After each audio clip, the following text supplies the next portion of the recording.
And so can you talk about like why do you need 3D printing for buildings? Like what are the dynamics in the market that make this a need, right? Like construction has been around forever. Like there are certainly a lot of different ways to build a house or a building. Like are the kind of the market conditions that make this technology compelling? Yeah, very good question. I would say if with one word, it's automation. As you said, Mike, the construction industry has existed for a very long period of time.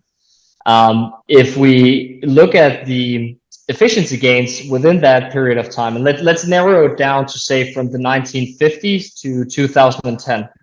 I read a report that the efficiency gains in, let's say, some other large sectors, such as manufacturing in general, had improved by, I believe, a factor of 8x in efficiency in that period.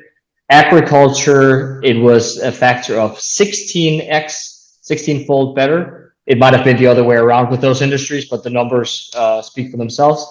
Whereas construction in the same period, which is the world's largest industry, had improved by a factor of 1.1.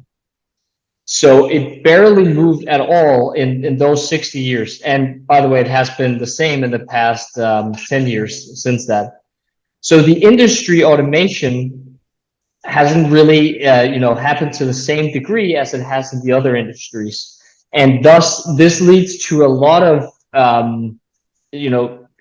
it trickles down into the system. This leads to higher construction costs, which leads to, again, higher home prices, which I believe everybody in the world, especially the States, have experienced in the past few years.